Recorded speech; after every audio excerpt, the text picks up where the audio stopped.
All episodes of A Trial by Podcast are for informational and entertainment purposes only. Much to their parents' dismay, neither host is a lawyer, journalist, or investigator.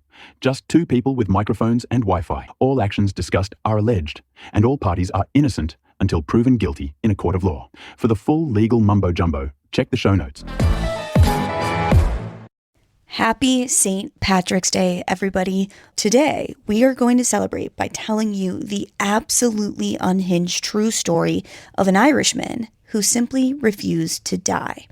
This is the tale of mighty Mike Malloy, a down-on-his-luck Bronx bar regular who became the world's most inconvenient murder victim when a group of Prohibition-era geniuses, and I say geniuses with air quotes, formed what they proudly called the Murder Trust.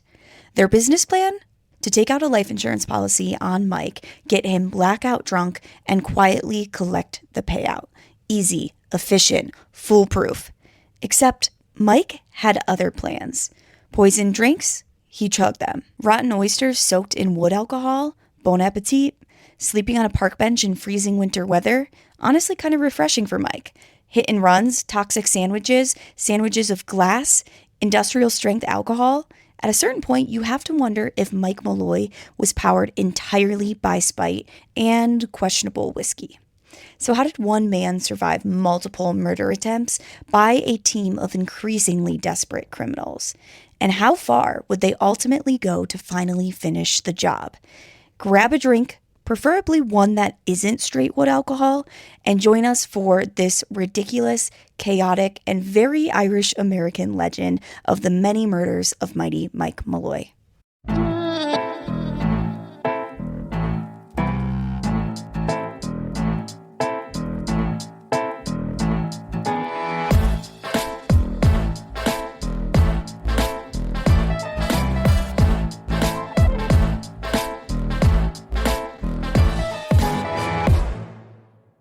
All right, everybody, welcome back to the pod. I am Kelsey. And I am Eric, once again. Once again, Eric is back, and I was just starting to explain to him how excited I am about this episode and why. And then I was like, wait, save it for the pod. We got to hit record first. So this episode is coming out on St. Patrick's Day, so happy St. Patrick's Day, everybody, Yay. or happy hungover day after. Whenever you get to this. Whenever you get to this, I have a feeling some of you, especially Americans, are probably not going to get to it on St. Patrick's Day. This is perfect. This is the perfect hangover podcast to listen to. You know? Yes, lay in bed. It is. Eat some junky food, you know? Absolutely. And we are actually recording this. It's not even Valentine's Day yet, guys. So like we're ahead of the game, but we are in the spirit. I literally had a beer already open before Eric got here. And then I was like, do you want one? And he pulls a beer out of his backpack. And I'm like, dude, how did you know? I am prepared. So I was thinking like when I'm like, all right, what am I going to do for St. Patrick's Day? Because I knew it was on a Tuesday. I'm like looking for cases in Ireland and all of these different things. And I found what I feel like is the perfect case. I don't think it doesn't really have much to do with Ireland or the Irish culture. It just has to do with an Irish guy, but he's almost more American because he lives in the U.S. and you're going to hear about what kind of guy he is. He's kind of an American guy in my mind. Okay. And I would like to state for the record that I do understand that in Ireland, St. Patty's Day isn't like a big drinking holiday like it is here, but we're celebrating St. Patty's Day the American way, okay? We are in America. All right. So today, I'm going to tell you about the many murders of mighty Mike Malloy. Mighty Mike Malloy? Mighty Mike Malloy. Triple M? Also known as Iron Mike, Mike the Durable. And you're going to find out why. Okay. So Michael Malloy's life up until 1932 was unremarkable in nearly every way. Born in County Donegal, Ireland, likely sometime in the 1870s, he came to the United States like so many others, chasing the promise of a better life. By the early 1920s, he was in New York City, and for a while, he seemed to be doing pretty well. He was holding steady work as a firefighter, taking odd jobs here and there. But as the decade wore on, Malloy's vices began to take over. And by the end of the 20s, the man had gotten so lost in the fucking sauce that his entire life was in shambles. Wait, was this Prohibition yet? No, this is the 20s. Yes, this is Prohibition-era. Yeah, okay. Area is what I just said. Era is what I meant. Yes, so this is the 20s. And by 1930, Malloy was unemployed, homeless, and drifting through the city with nowhere to land. We don't have all the details. So we know that around the time of the story, we believe he's in his early 60s. But there are some people who speculate he was actually in his mid-40s, and he just looked like he was in his early 60s because he was so fucked up all the time. Because he was a drug addict? Yeah, that'll do it to you. Yeah, those are hard years. So we know that he came to the U.S. in like either the late 1890s or like the early 1900s. Okay. So he's been here for a while. He was working, and he was doing well for a while. Like, he was working as a firefighter, but then he just started drinking so much that everything else went to the wayside. So he lost his job. Dang. He lost where he was living. He was taking odd jobs for a while, but like couldn't stick to anything. Can you imagine just being like that during the most prosperous time in the U.S., and then you like get your shit together, and then we have a Great Depression? Dude, that's crazy. No, I actually think about that. I'm like, what if I make this podcast like take off, just like put in all this hard work or whatever, and then I don't know, the internet server explodes and internet doesn't exist anymore. And I spent 10 years building this. And that's why you buy your own storage. True. Be friends with me. We'll get you hard drives. So we'll figure it out. We'll start distributing it on like records. Yeah, flash drives. I like it. We'll mail them out. I'm way ahead of the curve. Floppy disks? Floppies won't hold all the info, but okay. Actually, there's a guy that still has a floppy disk business because some like old manufacturing machines and whatnot still use floppies for their data. And so he just hoarded all the floppies and he sells them to people. Dude, genius. I know. He's the only guy that's got all the floppies. Dude, he's probably charging so much for them. Yeah, That's I don't crazy. know. Maybe. He seems like a chill dude if he's just selling floppies. That's a genius business. Yeah, he's just like, idea. I got them all if you want them. We got to start thinking about like, what could we buy up that's like popular right now that people will need in the future? We're going to think on that.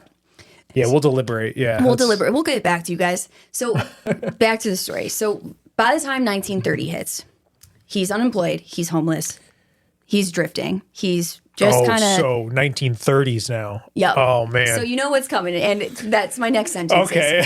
I already called it. Oh, no. Here's the thing is Malloy was far from the only one because in the early 30s, America was buckling under the weight of the Prohibition-era and the onset of the Great Depression. And in New York City, as many as 1 in 3 workers were out of a job, and desperation was everywhere. With legitimate work opportunities drying up, crime was flourishing. There was bootlegging, fraud schemes, backroom hustles, anything that could keep money moving. And speakeasies became more than just illegal bars. They became meeting places for people operating outside of the rules, where liquor flowed and schemes were born. So, once again, crime born of prohibiting drugs. Yes. It's just funny you see the parallels, like nowadays. Interesting.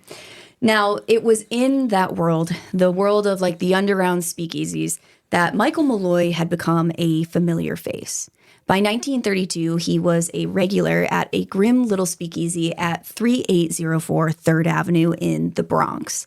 And this place was run by 27-year-old Anthony Tony Marino, who was used to dealing with bargoers like Malloy. Did you just say this guy's name is Tony Marino? Anthony Tony Marino. Tony's his nickname. That's what they call him. That makes sense. We are going to have a fucking ball with some of these names I'm already like today. just picking up goofy stuff. With some of these names, like they are crazy.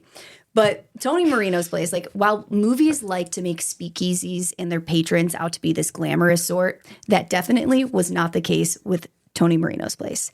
His speakeasy, it was a shithole, to put it lightly.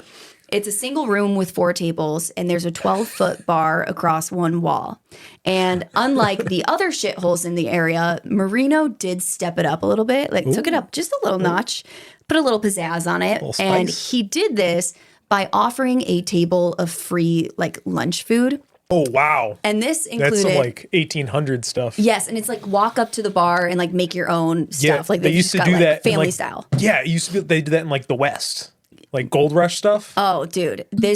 Are you ready to hear what's in this lunch bar? I keep interrupting. Yeah, I'm ready. No, you're good. You're good. That's what you're here for. You're here to interrupt. That's your job. Yes. Now, this included sardines, oysters, lunch meat, and bread for sandwiches. They're just in this shithole little bar eating oysters. Just eating oysters and sardines. Yeah, and... like sardines are gross, but at least like they're canned, so they're safe. Oysters, I don't know, maybe they were canned oysters. Were they canned? Oh, I don't. That's Does it. anything I don't say think the so. sardines were canned? The sardines I know were canned. Okay. But the oysters, I'm not sure about that. Who knows? So they've got this bar, they've got their 4 tables, they've got their little lunch bar, and then they have a beaded curtain hanging up. And this was the only thing that separated the bar from the DIY distillery where they made homemade whiskeys and bathtub gin. The beaded curtain is what I pick when I want to make something secure and unknown, you know? Yeah. Don't look over here. It's just a beaded curtain, guys. Don't mind the man behind the curtain. Yeah. Yes. And by the way, in case anyone at home is wondering, bathtub gin, they just call it that because they make it in bathtubs. I did look that up. I was like, why? Yes, okay. They do, yeah. So at the time of our story, Malloy was pretty much to humans what bathtub gin was to alcohol. He was less Gatsby and more smelly old 60-year-old alcoholic. Ew, get it away. With no family or friends. And, I have honestly nothing but good things to say about Michael Malloy, and you're going to find out why. This is great already. But I will say, this was a harsh man living a harsh life, and he's harsh like bathtub gin, okay? So I'm not hating on Michael Malloy. In fact, I think I might be his #1 fan, okay? But he was scraping by, like I said, just on odd jobs. He would be sweeping alleys or hauling garbage in exchange for a few coins. And when he couldn't find work, he relied on the thin line between charity and just annoying the fuck out of every bartender in the city for free drinks.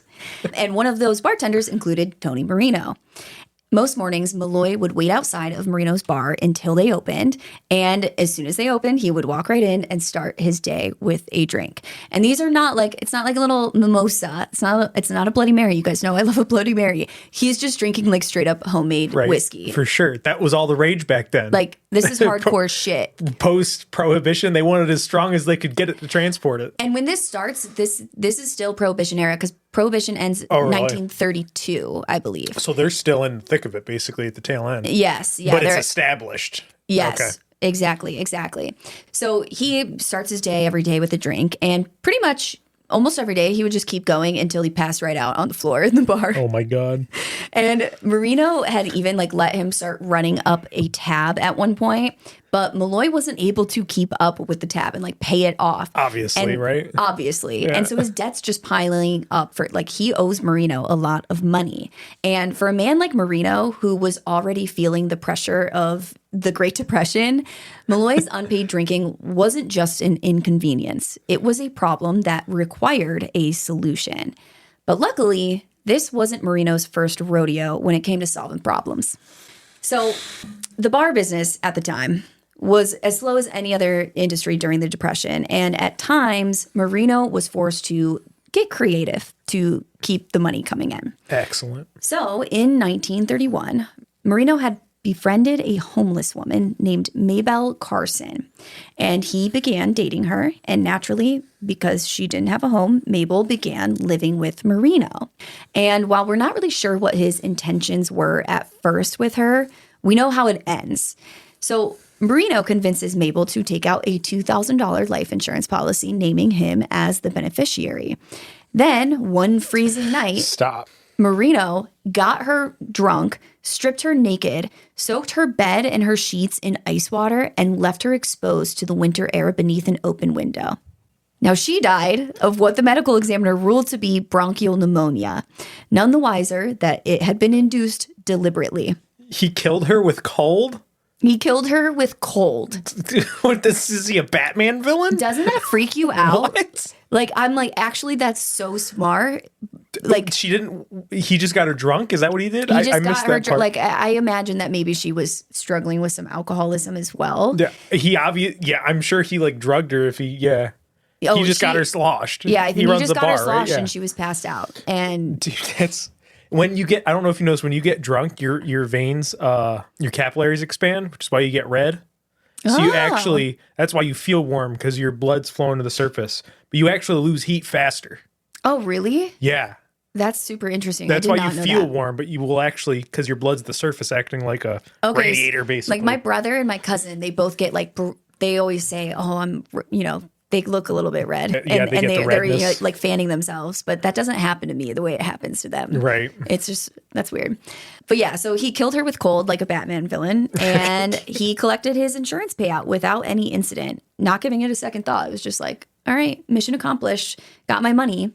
How long did this take? He was just like, hey, I know I just met you, but take out a life insurance policy. That's what's crazy to me is She was just like, okay. I guess. No red flags here. I think it's probably one of those things where like, because it Desperate happened so times. long ago, we don't have the details, but I imagine There's no it's like, cultural context for it, yeah. for Us. He's probably like manipulating her. Like she doesn't Obviously, have yeah. a home and she's down on her Yeah. luck and I he's forgot. giving her a place to stay. It's like, you're going to do whatever he I says. forgot she's homeless, yeah. Yeah. Poor gal. Rest in peace, Mabel. Now, the following year, in July of 1932, Marino's business was struggling more than ever. Over drinks at the speakeasy, he complained about his financial woes to two of his friends. So these two friends, there's going to be a lot of names in this episode, so pay attention and let me know if you get lost in the names. I will be letting you know. So we've got, Yeah, recap. well, We've let got- me cap first. Yeah, let's cap. And then we'll recap later. Okay. So we've got 24-year-old Francis Pasqua, who was an undertaker, meaning he prepared dead bodies for burial and or cremation. I would do that job. You would. I would. You I'd would. be good at it too. I could see you being like an autopsy Yeah. technician, like just being super interested in that kind Yeah. of stuff. And then the second friend was 29-year-old Daniel Kreisberg, and he was a grocer and a father of 3 at 29. What a stand-up fella. What? Oh, that's yeah. We'll run that back in the recap and see what we think. So, as the 3 men drank together, Marino lamented to his friends about how bad business was and how he couldn't keep up with the patrons that were behind on their tabs. Killing your wife only goes so far. Yeah, and it wasn't even his wife. It was just some girlfriend. girl. It was Yeah, just some girl he was dating. It's so much worse. How is So- that worse? I don't know. It's just murder. Yeah. It's bad no matter which way you spin it. I Yeah. think. It's So this is when Francis Pasqua, who presumably knew about what had happened to Mabel, I'm guessing that based on what he says next. So Pasqua gestures towards a slumped, sloppy figure across the bar, Michael Malloy, of course. who was, as usual, imbibing steadily in the corner alone. Minded his own business. And Pasqua posed a fateful question, saying, quote, "Why don't you take out insurance on Malloy? I can take care of the rest," end quote. Easy work. Easy work. Look at him. And honestly, that's their thought process here. I mean, look, yeah, right. It's like Some haggard fella in the corner. We're not going to have to do much here. So that's the thing is Michael Malloy just seemed to be the perfect target. He's got no job. He doesn't have a family. He doesn't. No one to miss him. His best friend is the bottom of a bottle. No one's going to miss him. No The one's cops going will to be be happy concerned. they don't have to deal with him anymore. And here's the thing is, in Marino's eyes, Malloy's days were already numbered just from the drinking alone. Like, they saw him to be on the brink of death. Right. The 60-year-old, 40-year-old. In fact, the men thought that Malloy's inability to pay his tab was probably the only thing stopping him from drinking himself to death, was that he couldn't afford enough drinks to drink himself to death. Good thing you're not rich, buddy. Good thing you're not rich or you'd be dead, pretty much. So Pasqua, with his experience as an undertaker, he understood how to work the angles of a life insurance scam. Oh, my gosh. So Marino, he did hesitate briefly, but only briefly. And he considered this to himself. He's like, you know what? Malloy does seem to be like on his last legs. And if the old man were to suddenly die, this old alcoholic, who would be surprised? So soon enough, Marino agreed to the plot, and the 3 conspirators set it into motion. Now, the conspirators, who would later be infamously dubbed the Murder Trust by the press, they expanded to include a few more of Marino's cronies. I'm going to list a bunch of guys here who are not yet involved in the story, just so we can kind of As they crop up. lay them out, and then we'll recap as they crop up in the story, okay? So these are Marino's cronies. These are Marino's boys. His boys. His boys. And Marino is the owner of the speakeasy. Yes. Continue. Marino is the owner of the speakeasy. Just a humble small business owner. Then we've got Francis Pasqua, who's the undertaker. We've got Kreisberg, who is the grocer and the father. Right. Then we've got Joseph Red is his nickname, Red Murphy, and he is a 27-year-old bartender who works at Marino's bar. Okay. But background, he previously studied chemistry. No. So I believe he is the one that is probably doing the This is like a Sherlock Holmes novel already. We got a grocer and a chemist and a... Did he work at a pharmacy? You don't even fucking know the wild which ways this is about to go. I can't wait. But you do want to know, there is a little bit of a chemistry background here. So we also have Harry Hershey Green. Hershey? Harry Hershey Green. Hershey is his nickname. They all have nicknames. I didn't know if this was like the actual related to Hershey. No. Because they were around back then. That would be crazy, but no. So he was a taxi driver, and he was known around the bar because he kind of hung out there, and he was just kind of like, he had street smarts. He was like, taking people to commit crimes. He knows the city. He knows the city. He drives everyone everywhere, Yeah. He knows the people. Now, there were also a couple of petty criminals that just hung out at this bar and become involved later in the story. Okay. So we've got John McNally, and we've got Edward Tin Ear Smith. Now, he's called Tin Ear because he has a wax prosthetic ear. Why they call it a tin ear, I don't know. It's made out of wax. And because it's shiny? I don't know. I don't, maybe it's like tin inside and then like wax is like formed around the tin. I don't know. But are you ready for the best name that you're going to hear today? Yes. Finally, we've got Tough Tony Bastoni. Bastoni. We've got Tough Tony Bastoni and his sidekick, Joseph Maglione. I'm not even fucking Tough Tony Bastoni and who Maglione? Joseph. Joe Maglione. We've got Tough Tony Bastoni and his sidekick, Joseph Maglione. But yeah, so I just wanted to give you a view of how many people become involved in this, okay? Okay. But that is getting a little ahead of ourselves. It's a whole operation, obviously, right? At this point in the story, we've got Pasqua, we've got Marino, and we've got Kreisberg. And pretty soon after, we get Murphy, the bartender, involved. So these are the main four guys that are going to be running this thing I'm about to tell you about, okay? They are plotting. They are the ones who will stand the most to gain by Malloy's death. And they kind of pictured this as an easy payday. They would take out life insurance on Malloy, just like Marino had done with Maybell, and then they would contrive some sort of accidental death for him. And they would cash in on multiple policies with double indemnity clauses, which pretty much a double indemnity clause promises twice the payout if the insured dies by accident. Like if it's unexpected accidental They're not death. like sick and, they get crushed by a piano, you get double payout. Right. So I know this is old, but I can't imagine that these insurance companies were just like, we'll let you take out insurance on a customer at your bar. Is it because he owed him money? Is that why they let him do it? Oh, no. He has to sign for it. We're not there yet. I see. We've got it right here. Literally my next sentence every time, dude. All right. So Pasqua and his accomplices needed to handle the paperwork. It was technically illegal to insure someone's life without their knowledge, and certainly illegal to murder them for the payout, obviously. So there's going to be some deception. It's the little things. It's the little things. You got to read the fine print, guys. You're not allowed to murder someone for the payout. Now, Pasqua found a corrupt insurance agent willing to play along because he dealt with these life insurance guys through his job as an undertaker. And so over the course of 5 months, Pasqua arranged 3 different life insurance policies on Malloy under a fictitious identity, Nicholas Mellery. And Mellery? Yes. And so they say, all right, this is our boy, Nicholas Mellery. He's a florist, and they said that one of them, I have it in here somewhere, but like they're claiming that he's one of their brothers. So that's how they're getting this insurance policy. He's my brother. So yeah, this is my brother. And they got 2 policies issued by Prudential Insurance Company and one by Metropolitan No way. Life. Fucking Prudential? Yep. No fucking way. I don't know why. Why is that so surprising? No, because I have an account with Prudential. Uh-oh, don't advertise that. You might go down.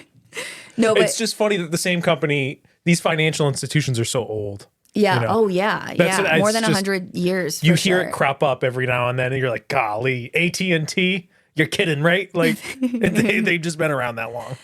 And here's the thing is, so they get these 3 policies. They all have the double indemnity clauses.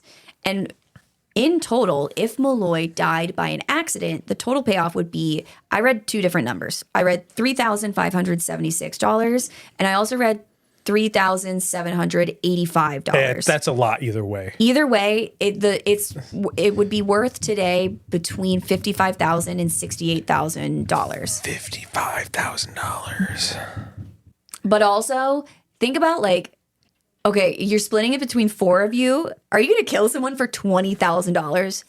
I would obviously never kill anyone for any amount of money, but like that just doesn't seem like that much money for killing somebody. If we're going to use some empathy and put ourselves in their shoes, I'm already a criminal and it's the Great Depression. I've got 3 kids to feed. You're right. So I can see how this makes you want to do something reprehensible like that. Yes. Don't do that though. That's bad. Don't do that.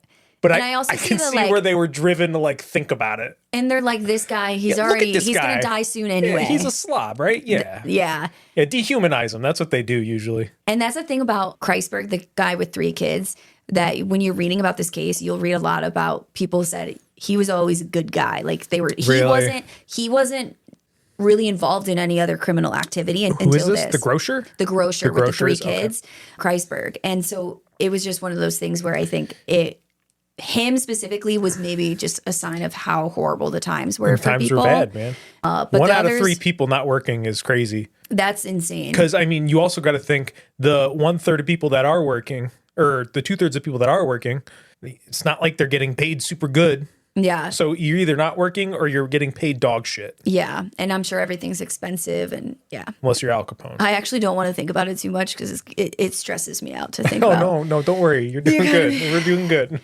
No. Okay. So the plan is they're going to split the money 4 ways amongst the original 4 conspirators. Right. So we've got the 3 that we've talked a lot about. And then remember, we've added some cronies. We've added Murphy at this point. Murphy is the bartender that works for Marino. He's just there. Yeah. And here's the thing, though. They needed Michael Malloy to sign this paperwork.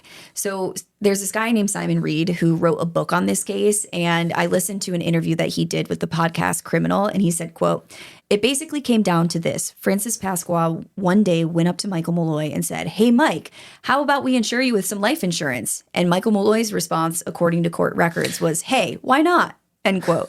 What a guy.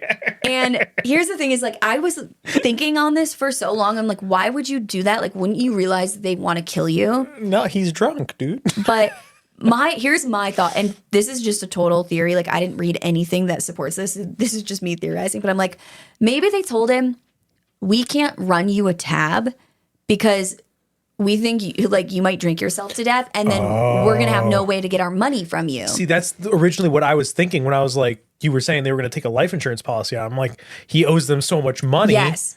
It's like a business thing to be like, hey, this guy owes me money. If he croaks, I'm screwed, you know? Yes, and he's just so desperate that he's like, okay, I need to be able to run a tab, so sure, you can have life insurance. Give me your bathtub gin. Yeah. Yeah, so I don't know. We don't know for sure, but they did it. But they did it. We know that he signed for at least one of these policies. Now, there is some like speculation on the other ones, like if they just accepted it because these people already had life insurance on Michael Malloy. So they were just like, oh, well, he signed for it once. Okay, sure. Like you can It's just a thing he does, yeah. Yeah, I don't know. So but yeah, Malloy, chronically inebriated and eager for unlimited booze, he happily scratched his name on the papers, thinking that he was just kind of like doing a favor for his generous buddy Tony Marino. And yeah, that's where he it was, in hindsight, it wasn't the best move for him. Which it sounds like is typical of a move by him. Yes, he does have a history of not great moves overall. But he's here. And boy, does he... I don't want to get ahead of myself. Don't get it. Okay. Just next sentence. Give me the story. So on a chilly night in December 1932, the group of conspirators gathered at Marino's speakeasy to initiate their deadly plan, which was pretty much do nothing. They kind of figured that if they gave Malloy free drinks and an open tab, he would simply drink himself to death within the week. This is passive income. It'll solve itself. Yeah, and then I can get how you can be like, you can make yourself feel better about that. Like, we didn't even kill him, dude. He killed himself. We just signed the paper. All we did was take out life insurance and give him free drinks, which was what he wanted. So Marino announces to Malloy that as a special reward for his loyalty and to beat out the local competition, the bar was offering Malloy an open-ended tab, all the alcohol he wanted on the house. And Malloy could not believe his fucking luck. He grinned in delight at this sudden generosity. Here was a man who lived for his next drink, and now the tap was flowing freely. According to witnesses, Malloy lifted glass after glass with a grin before guzzling each down without a care in the world. I'm like so happy for him. It's making me emotional. I'm so imagining this dude just drinks $50,000 in liquor and screws him anyway. So Marino keeps refilling Malloy's glass, shot after shot after shot, until Marino's arm tired from holding the bottle. That's how the story goes. Collapsed at the bar. So hour after hour, Malloy imbibed whiskey and gin straight and strong. The murder trust watched with anticipation, expecting that at any moment the old man would collapse and never get up. Yet, to their surprise, Malloy kept going. His breathing remained steady, his face retained its normal color, and finally, late into the night, Malloy wiped his mouth on his sleeve, thanked his host warmly for the hospitality, and staggered home to sleep it off. Now, they actually thought that he would probably die in his sleep. That's how the story goes. We got him, boys. They thought he was going to like have alcohol poisoning, pass out on his back, throw up, whatever it may be. But they felt that they had given him an amount of alcohol that was not survivable. They're dealing with a professional here, I can tell. Yeah. They underestimate this man. They underestimate him. And because to their astonishment, Malloy returns the very next day at opening, and he was just cheerful and apparently none the worse for wear. Back at it again, boys. Back at it again, boys. Now, after 3 days of unlimited binge drinking, Malloy was still at it. On the 4th day, he walked back into the bar and cheerfully announced, "Boy, ain't I got a thirst." This man's invincible. I feel like I want to make merch of like just Michael Malloy quotes. Like the invincible mighty Malloy, dude. So it pretty much seemed to them like as if providing him free alcohol had only strengthened his resolve to keep drinking. Right, and now he's got a reason to live. Dude, exactly. He seemed livelier than ever. And they realized that their initial strategy was failing. Michael Malloy was nowhere near drinking himself to death. And at this rate, the free liquor was costing Marino's speakeasy a small fortune. Like I said. So with their first plan foiled and frustrated by Malloy's resilience, the murder trust escalated their tactics. If ordinary liquor wouldn't kill Malloy, they decided to introduce something far more toxic into his drinks. Joseph Murphy, the bartender with that chemistry background, proposed swapping Malloy's whiskey and gin with wood alcohol. Wood alcohol? Now, wood alcohol is like methanol. It's just straight methanol. And this is something that's usually removed during the distillation process. And this is why making your own booze at home, like distilling, like making moonshine or gin or whatever it may be, is dangerous. Because if you don't properly remove all of the wood alcohol, all of the methanol, it can be poisonous. Even small quantities can cause blindness or even death. And in fact, during the Prohibition, thousands of Americans had died from drinking impure, bootlegged alcohol. By one count, more than 50,000 deaths by 1929 were attributable to tainted booze. And because wood alcohol was commonly used in cheap illicit liquor, a death by methanol poisoning probably wouldn't arouse any suspicion of foul play in 1933. Do you know what the antidote for methanol is? No, tell me. Ethanol. Oh, that makes... But like high doses of it. There's obviously like an actual drug we use, but high doses of ethanol apparently also negate methanol poisoning. So if this dude's hammered fucking drunk from ethanol all the time, keep going. Wait. Holy fuck, Eric, you just solved the case. Yeah. Dude, this is... Okay. They probably didn't even know this back then. I didn't. No one talks about that when they talk about the. Okay, hold on. Yeah, we're about to. You just brought up some. I'm so glad that I picked you to. I asked you to do this episode with me. I know all that, the little dumb stuff. So so they're basically like, all right, if he dies from this, they're just gonna think that this is an alcoholic guy who drank himself to death from some bad hooch, you know. And so pretty much they go and buy a bunch of wood alcohol from a local paint shop, because I think is it used in paint thinner? I think so. Okay. Especially maybe back then. I don't know a lot about it, but Yeah. So they buy a bunch of cans of it, and one afternoon they started spiking Malloy's drinks. Now, first they served him up like a few regular shots of whiskey, of just whiskey, but then every warm him shot up to it. yes, every shot had a little bit more wood alcohol each time, just trying to make sure that he didn't like notice a major change in the taste. And with each shot, the men expected Malloy to just drop at any point, because they get to a point where they are serving him straight wood alcohol, like shots of straight methanol, no whiskey at all. And they were just watching with bated breath as Malloy knocked back each and every one. And he showed no immediate reaction. He simply asked for another. And he even noted how much he enjoyed the flavor. A true professional. And dude, I don't know what this tastes like, but I imagine scotch. Like if I think about what is straight, It's gotta be way worse. dude, it's gotta be crazy. Just straight, just bam. I feel like if you took a match to his mouth, it would just light on fire. He's breathed fire like a dragon. So drink after drink, he's just downing shots of raw methanol as quickly as they were being poured. I can't imagine the shits this guy's taking. And here's It's probably horrid.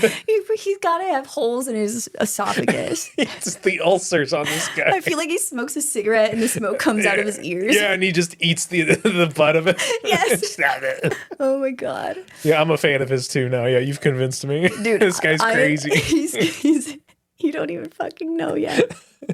Okay, so the only effects that he exhibited were those of any drunken man: slurred speech, stumbling, and he eventually lost consciousness. And night after night, this routine continued. Say he does this every day anyway. Dude, he just keeps coming into the bar, and they would just fucking feed him straight methanol all fucking night. And Rasputin's got nothing on this guy. dude, that's his other nickname, is Rasputin of the Bronx. Rasputin of the Bronx. You gotta be kidding. No, I'm serious. Oh my God. Day after day, he's coming in, he's chugging this wood alcohol, passes the fuck out after a handful of rounds, and like finally this one day he passes out and it's just like silence.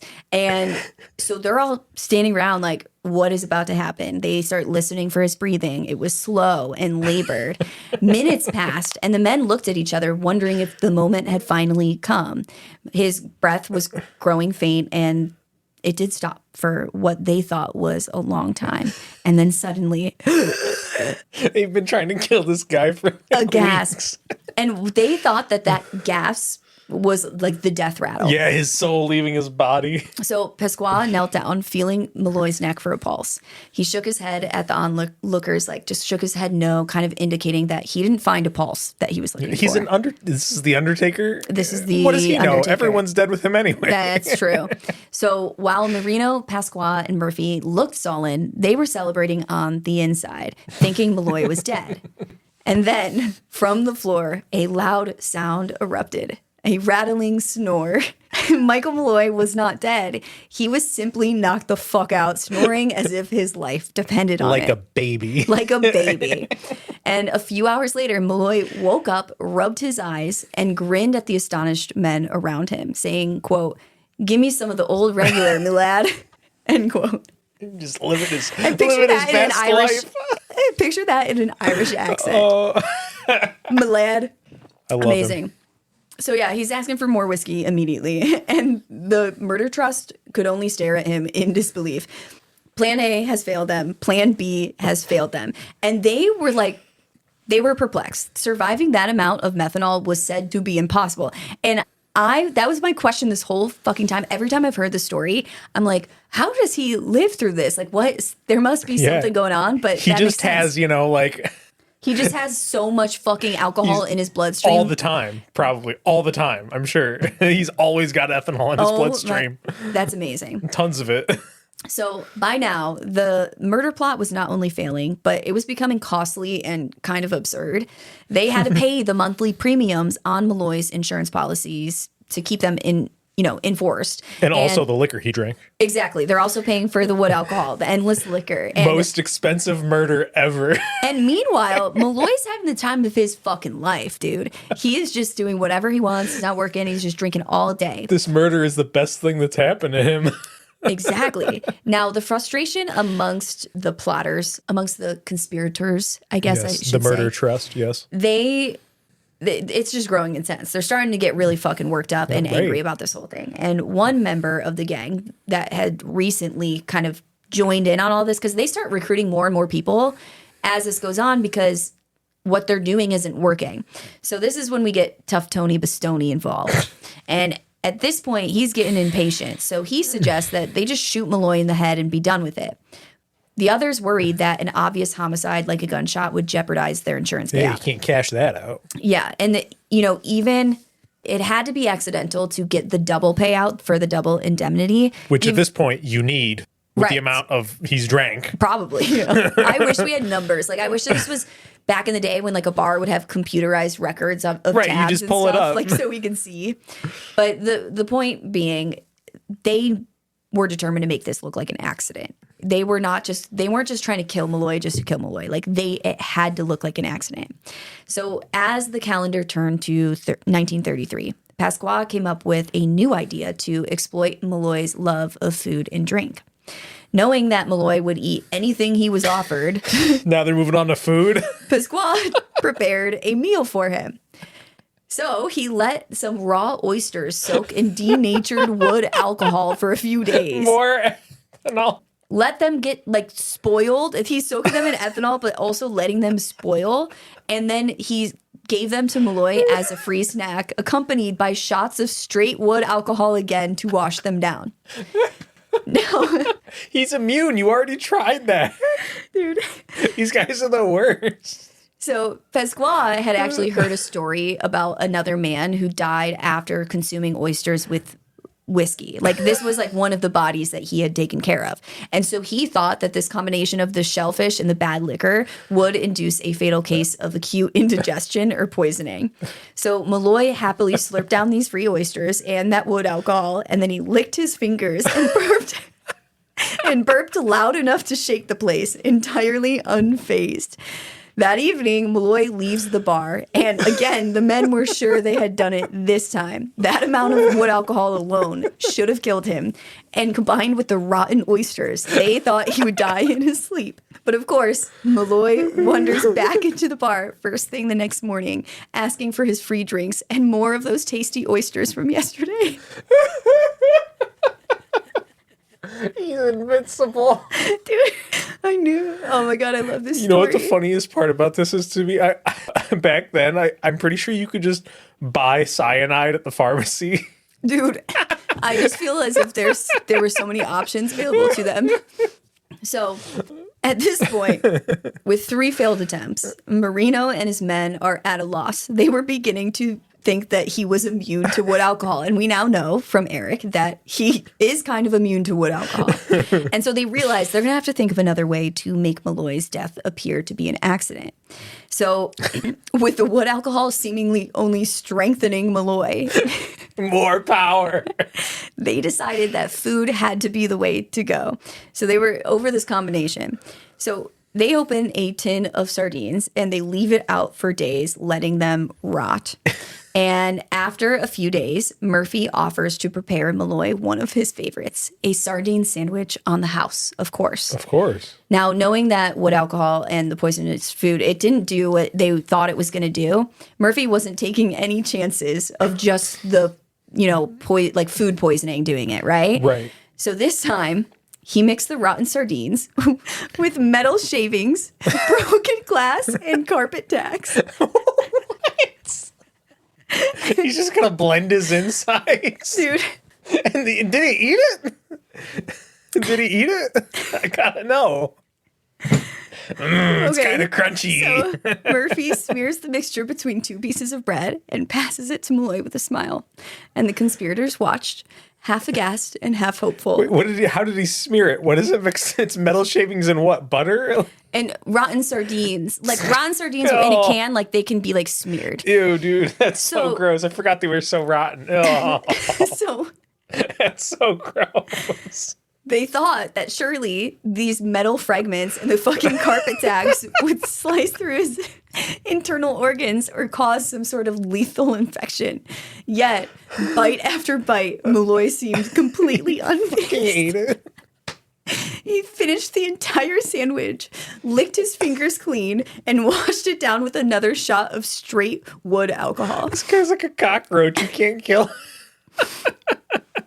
Then, so he takes a shot of the straight wood alcohol, and as soon as his glass hit the table and he had a moment to inhale, Malloy asked if he could have another sandwich. This dude's brain is fried, bro. This guy's gone. To not even notice the rotten sardine flavor. And you're like, okay, broken glass. Maybe if they really shattered it up small. Carpet tacks, though? Ew, dude. I can't even. What does a carpet tack look like? I said, how many teeth does this guy have? Dude, I can't imagine enough. Oh my God. Okay, so they give it a few days to see what happens. Spoiler alert, dude. he lives. Start over, try again. So at this point, they've attempted to kill Malloy 4 times, okay? Is this just like each day they did this? Is this like a day after another? It's not a day after another, but it is like pretty soon after. Like maybe at most a couple weeks. Fairly between. consecutive, okay. This whole thing happens over a span of like maybe 6 months or so from the first attempt on. Okay. So by this point, Malloy's apparent oh my God, my fucking indestructibility. Brain. Thank you. Eric can't even see my page, but he knows the words better than I do. But his indestructibility became a challenge to the conspirators' pride. They were no closer to collecting their insurance payout, and they pretty much were joking darkly that Malloy was like Rasputin, a Russian mystic who famously survived multiple assassination attempts. I'm going to have to cover Rasputin because I know the name. Do you not know the Rasputin story? I don't know the lore. I recognize the name and I know that he... Actually, you should read up on it because it's pretty crazy. Not the way he died is like crazy and they did all these things, but why they killed him is the really crazy part to me. Wasn't he like a ladies' man? Wasn't that part of it? Or is that just a side note? So that's a part of it. Okay. So have you ever seen pictures of Rasputin? No. Once you see a picture and then you match that together with he's a ladies' man, you're going to be like, what the fuck? Oh, is he just hideous? Yeah, looks fucking crazy. Because he is he's like, but he was also with the king, the Tsar of Russia. And his wife, the Tsar's wife, was like obsessed with Rasputin because Rasputin was like Jesus.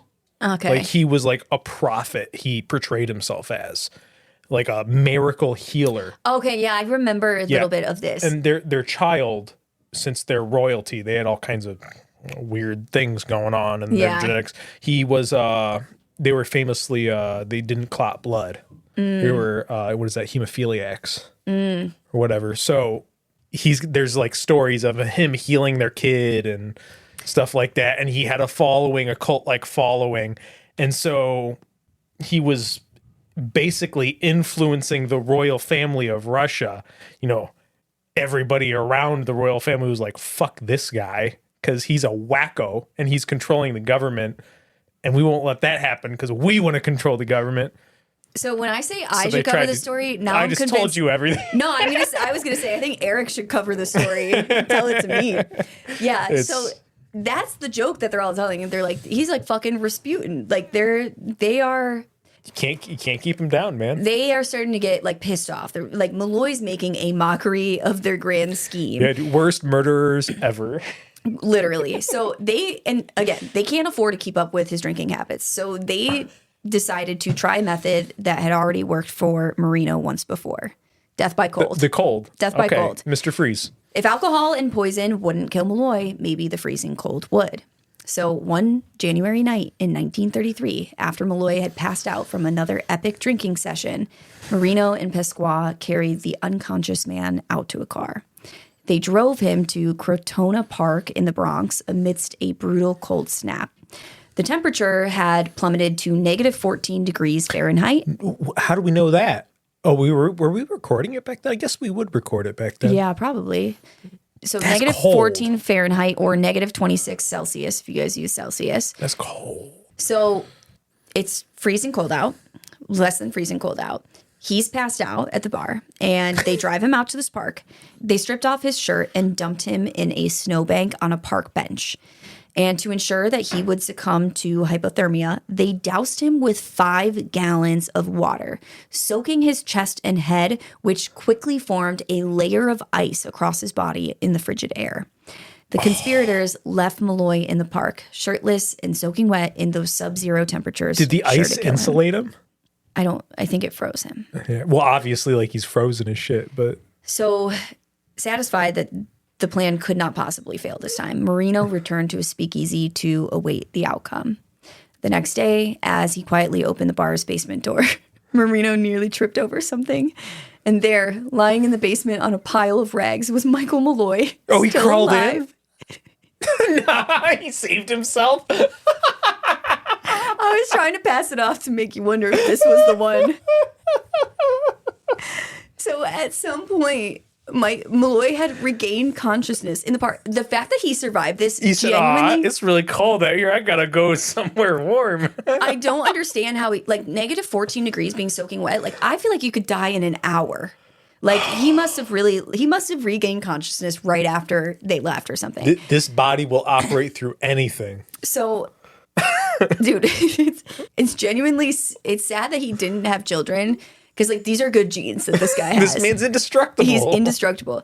So we don't know, like, what woke him up, but he's half frozen, half delirious, and he manages to stagger half a mile back to Marino's bar. Oh, they drove him there. They drove him there and dropped him off. So I'm like, how long does it take to walk half a mile? Like 10 minutes maybe? But, like, when you've been passed out, when you soaking have wet, icicles on your face. dude, what the fuck? So he pounds on the door to Marino's bar, and Murphy, the bartender, answers the door, and he, like, felt bad, so he did let him in. He felt bad. And incredibly, after thawing out, Malloy complained only of a wee chill from his night outside. Yeah, I bet. Within a day or two, he was back at his usual seat at the bar, asking for another drink. And for the 5th time, the gang had failed to murder Michael Malloy. Now, by early February 1933, with Malloy still alive, going strong, the conspirators were in a panic. Another insurance premium was coming due, and they were loath to pay again without results. They realized that nothing Malloy ingested was going to kill him. Not liquor, not poison, not spoiled food. It took him long enough. So they decided on a more direct means, a violent accident staged to look like a drunken mishap. Yes. So the idea of running Malloy down with a car came from one of the gang, either John McNally or perhaps Tin Ear Smith, who have now been pulled into the plotting because apparently they ran, like, the original 4 ran out of ideas. So they're like, what do you guys think we should do to kill this guy? We'll cut you in. So how fast did cars go? Like 35 miles an hour? I don't know. Were they that slow? No, they go faster because we talk about. Okay. They go We got faster some than speeds. that. They go at least 50. Oh, wow. Okay. So it was immediately an appealing idea to the others. So Marino, Pasqua, Murphy, and Kreisberg agreed to this plan. And this is when they enlist the taxi driver, Hershey Green. Oh, okay.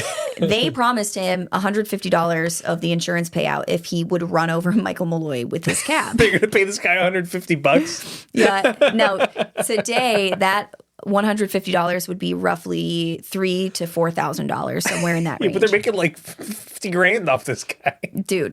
Yeah. I'm like, do you think Hershey Green was pissed when he found that out? Like, how much they were going to make off this thing? Like, he's the one doing the actual killing. It's how crazy. much money they've spent in wood methanol by now. So That's so funny. So the night that they put this into action, they found Malloy, as usual, thoroughly drunk at Marino's bar. Green brought his cab around, and the other conspirators basically dragged the nearly unconscious Malloy down a dark side road. 2 men who, it depends on the source, but most said it was Tough Tony Bastoni and Murphy.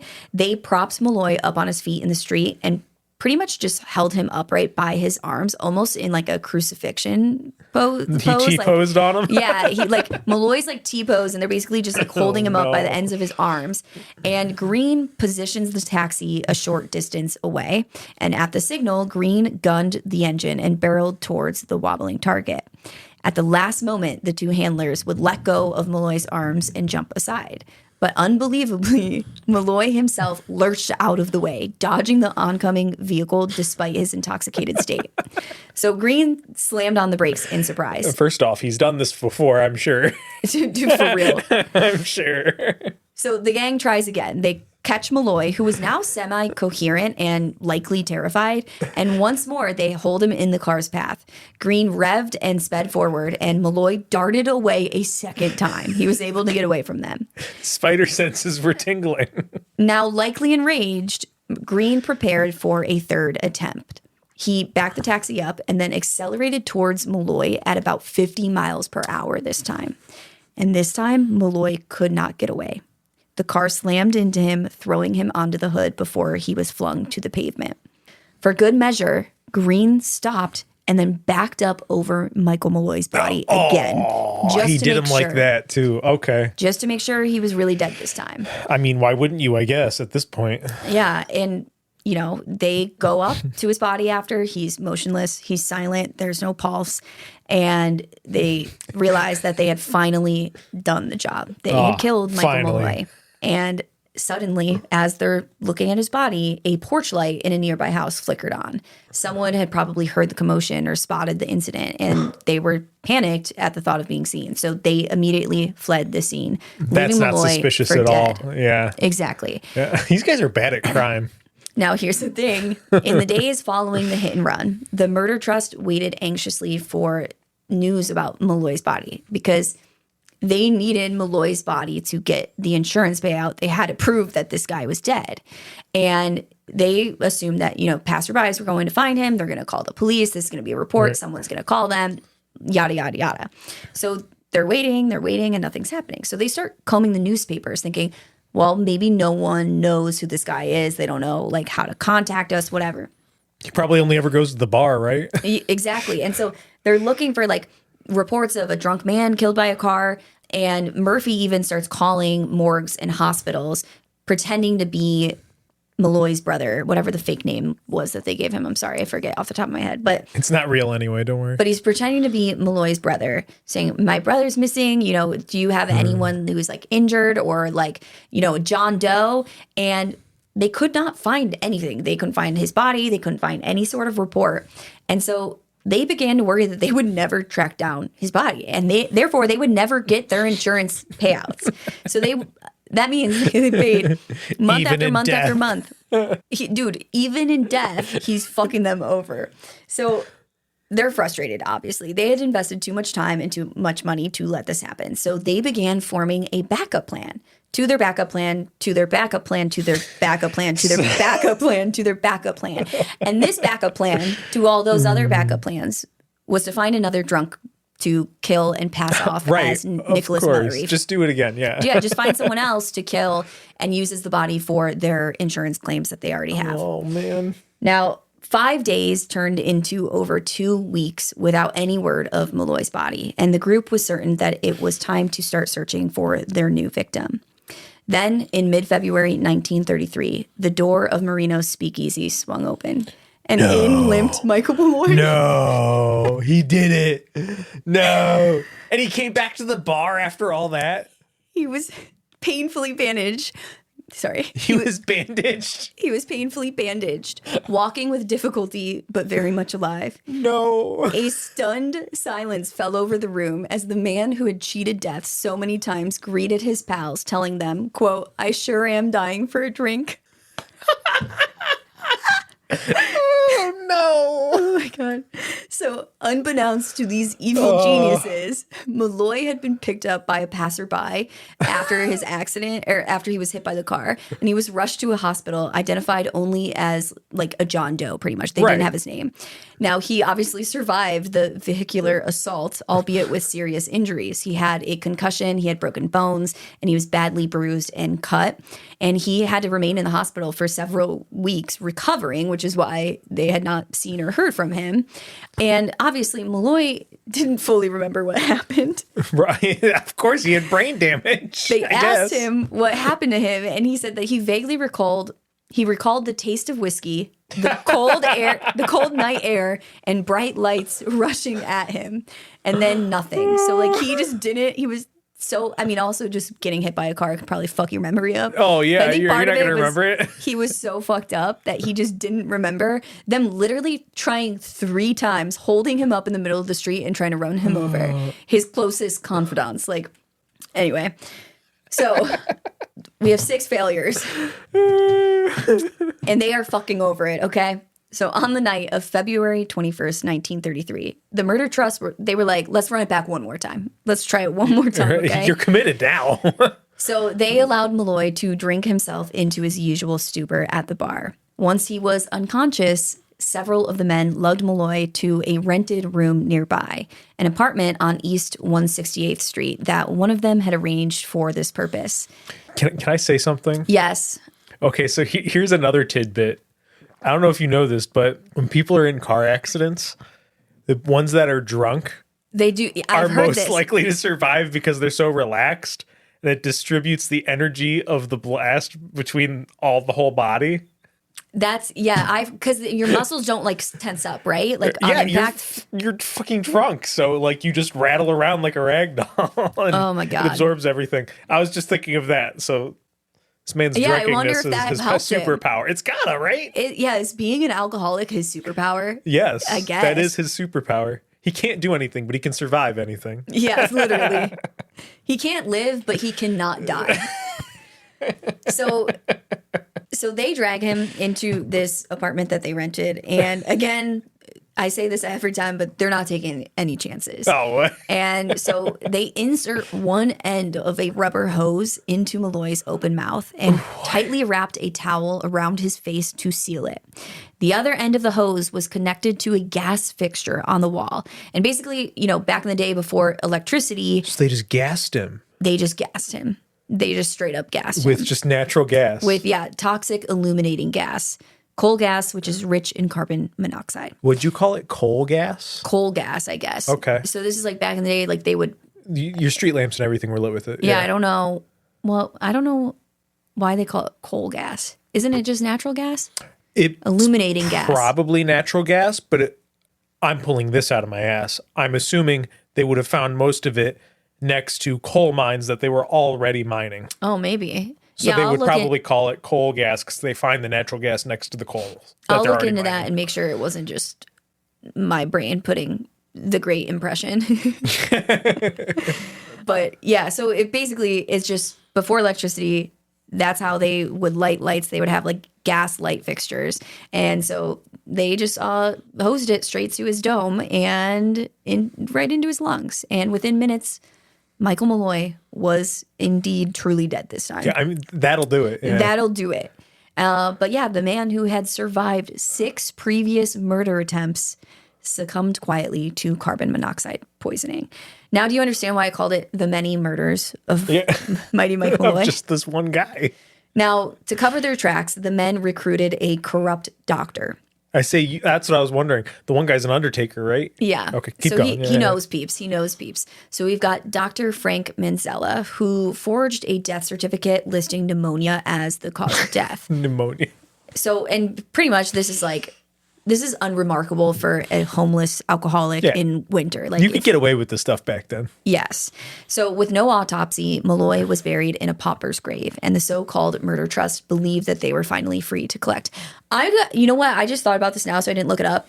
Is he still in that pauper's grave? Because if he is, I'm starting a fucking GoFundMe to build this man a fucking mausoleum. Yo, that'd be crazy. Would you guys let me know in the comments? Will you donate if if we start a fund and we get Michael Malloy's body moved to a fucking mausoleum. Can we get him a proper gravestone? We need to at honor least, him. Right? No, I want a mausoleum. How much does that cost? $50K? It's got to be more than that. You think so? Oh, Fuck. yeah. To build a stone. Yeah. I mean, maybe we just get only him one a way to nice find out. Only one way to find out.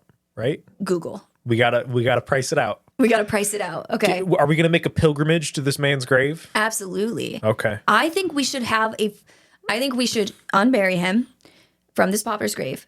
We should have a fucking party, like celebration of life for Michael Malloy. I mean, it's probably rotted to dirt by now, right? Well, I'm sure he's in a box of some sort. We're not going to open the box. We're just going to bring the box out of the ground. Well, I'm assuming the box is made of wood, though, right? Probably. Not to like rain on the parade, but you don't think we can get his box? All right, maybe we just give him a really nice headstone. Big proper. We can a statue, an obelisk. Yes, an obelisk. An obelisk. But we have to incorporate booze in some which way. It's an obelisk, but it's just a giant whiskey bottle. I like it. Okay. I like it. And we'll put like Malloy's, we'll make like a custom label, Malloy's whiskey. We'll expand on it in the GoFundMe. Yeah. You guys just watch this space. Just watch this space. We're working on it. But yeah, so with that, they were finally free to collect their insurance payout. But this doesn't go as planned, of course. Nothing for them does.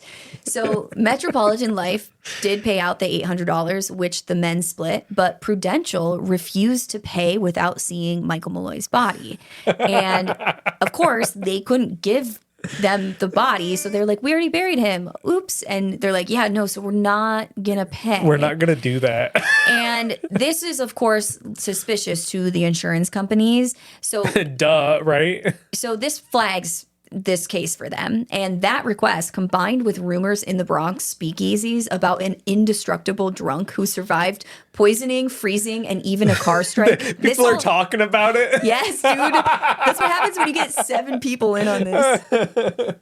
You get fucking 7 conspirators.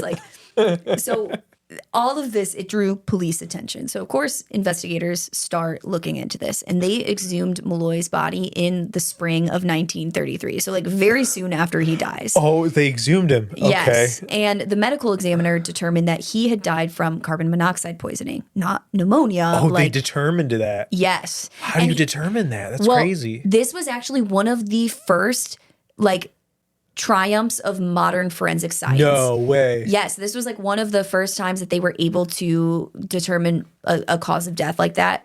Was it like a blood test? Yeah, it is. Okay, so I'm going to read you guys a quote from amusingplanet.com where they're talking about this. This is my go-to source for science. amusingplanet.com. But they said, quote, what the murderers didn't know was that the gas that killed Malloy was carbon monoxide, a gas that forms such lethal and stable bonds with proteins in the blood that it stays with the body for months. Laboratory analysis easily found lethal levels of carbon monoxide in the remains of old Malloy. Yeah, because monoxide binds to your hemoglobin much more strongly than oxygen. Okay. So the oxygen can't get onto your cells, so you suffocate and die because you can't breathe. Oh. It's the same thing with cyanide. Okay. So if you have the pulse ox thing the hospitals have to measure your oxygen, if you're carbon monoxide or cyanide poisoned, it'll just read 100%. Dang, that's because crazy. There's stuff bonded to your cells, your hemoglobin, your red blood cells, and the O2 sensor can't tell the difference between the two. So it just says 100%, even though, you're dying, you're suffocating to death. So that's crazy. So they actually detected the monoxide in the blood somehow. Yes. With chemistry. Yes. It must have been a blood test. They had a chemist on their crew. I know, dude. What a dick. Yeah, dude. Worst criminals ever. Genuinely. So, but yeah, that was one of the things that I read was that this was a big deal for modern forensic science. In New York, this was one of the first times that this type of testing was used in an autopsy. I would imagine. 1930s? Oh, yeah. Wow. Yeah, that's old. Now, the trial of the murder trust conspirators took place in October of 1933 in the Bronx. And it was a media spectacle. Newspapers marveled at the almost comic evil of the plot and the incredible endurance of the victim. In the courtroom, one reporter mused that, quote, perhaps the grinning ghost of Mike Malloy was present, end quote. And I like to think so. I just like to picture him just fucking like, you stupid fucking losers. Now, the evidence against the defendants was overwhelming, especially after their own admissions and the forensic proof of poisoning, because they cracked like eggs when they were getting a talking to from police. Yeah, of course. Enough of them that cracked like eggs. Yeah, how many were there at this point, right? So we've got the 4 principal conspirators. We've got Tony Marino, Frank Pasqua, Daniel Kreisberg, and Joseph Murphy.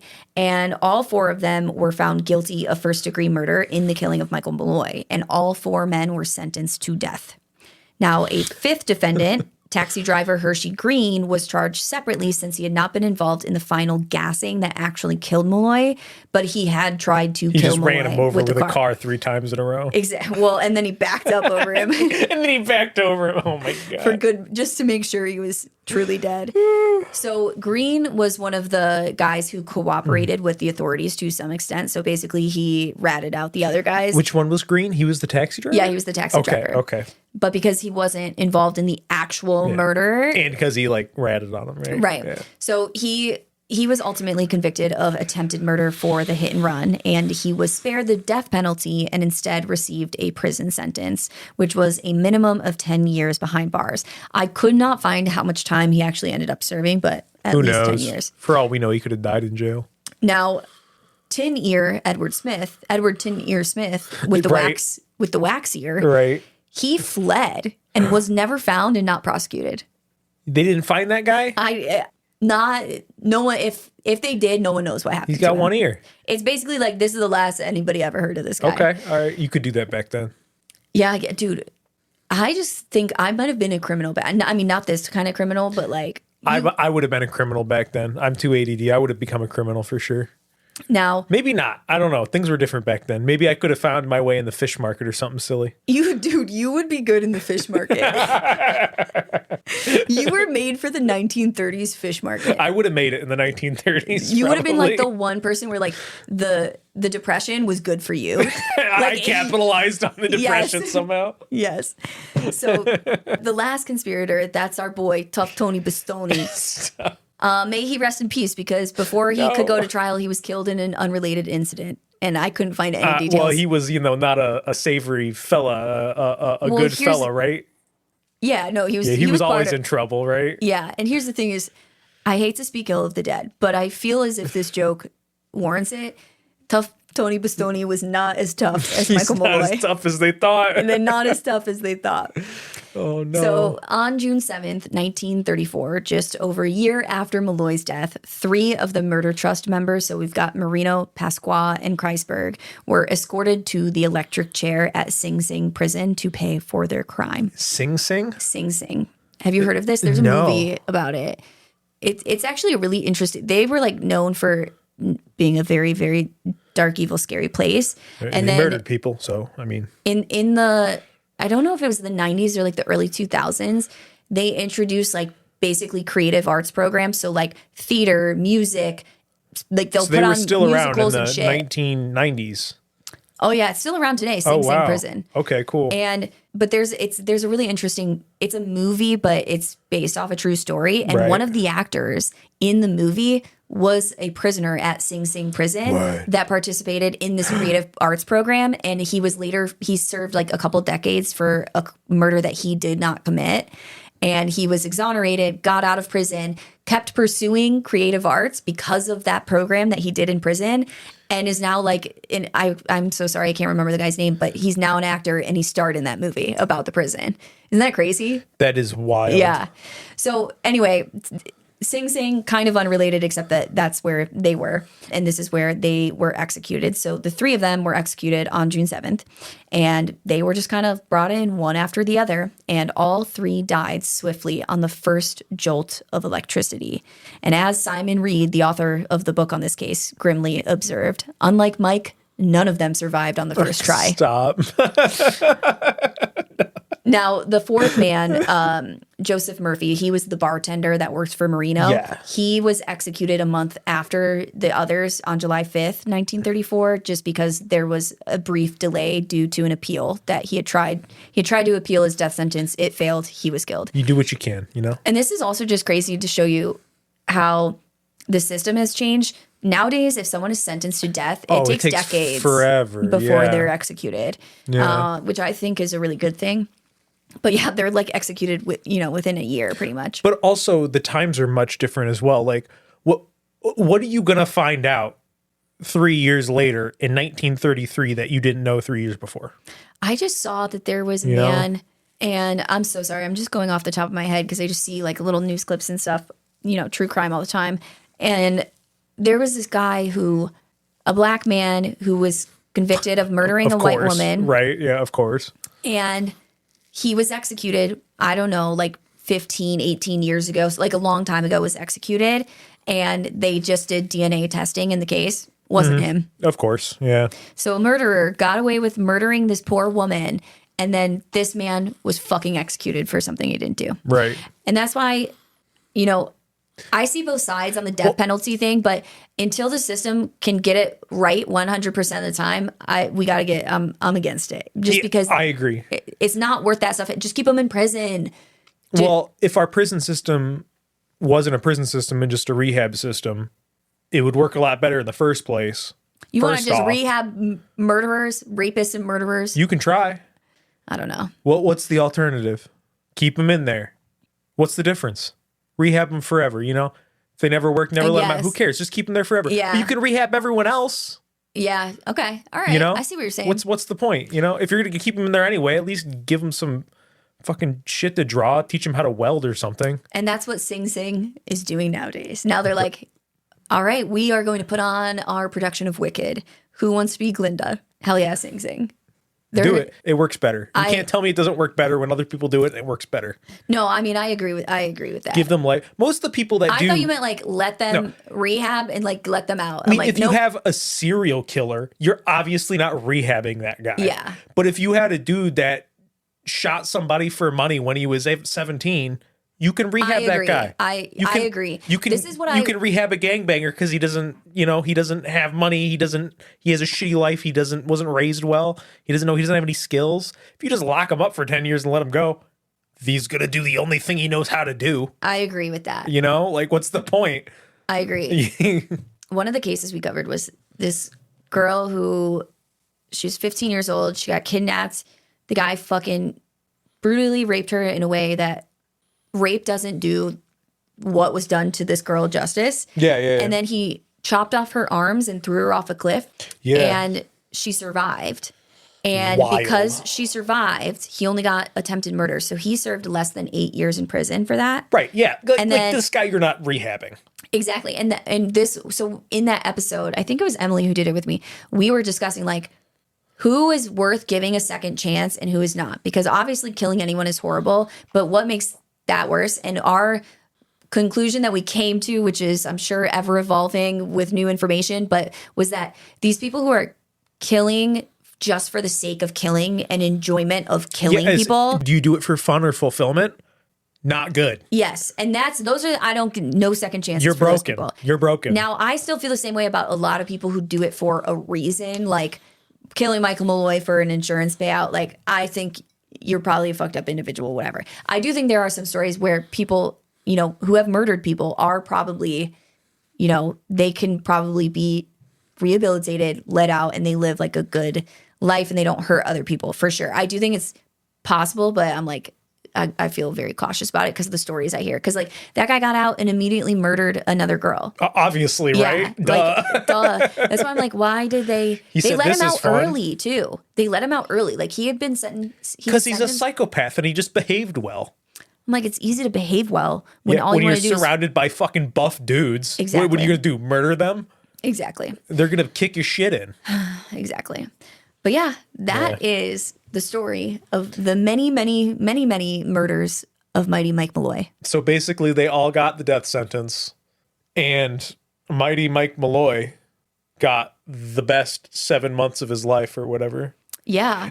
I mean, if that's what you want to... That's what he made it seem like. Dude, almost. That's what I'm saying. Is that's like, for insane. Me, sounds like being tortured. From the way the story has been passed down through the generations, I want to believe the legend, yeah. I want to believe it, and I don't want to believe that this man was just like pretty much tortured to death, because that's kind of probably like what actually happened. Well, I mean, I don't know. I deal with people similar to him a lot, and it's like, who knows how they're really feeling sometimes. Yeah.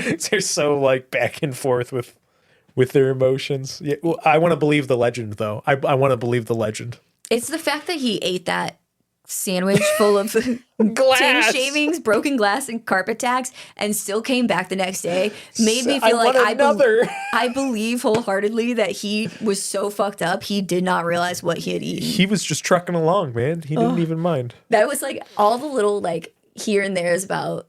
Then he licked his fingers clean and asked for another one. Like, who knows? I don't know if that stuff is true. Who was writing this down? Where did we get this? Well, it was highly reported on at the time. Oh, because yeah, at the you were time saying it was a that. crazy story. Right. So there are a lot of records and, a lot of like witness testimonies of people who would hang out at that bar. In the court case, they were like testifying and stuff? They have the court records, stuff like that. And reporters, I would assume. Right. And this guy, Simon Reed, who I gave a couple quotes from, he wrote a book on the case. There's a second book on the case, which I wasn't able to like find any. It was like $45. I'm like, sorry. Oof, yeah. Oof, there's enough online. Sorry, bud. But yeah, I don't know, dude. I thought that was such a fun story for St. Patrick's Day. That's amazing. I'm so glad I got to hear this story. I knew you would like it. Like, I was planning on the story. I'm like, okay, this is such a good story. I need the perfect guest for it. And I'm like, it has to be Eric. I knew you would like it. Well, thanks for coming back. I'm so happy to be here. I'm so happy to have you, even though I'm running late. I'm huffing and puffing. I'm having a fuck-ass day. Listen, guys, GoFundMe, Mighty Mike Malloy. Let's get him a gravestone, a proper burial.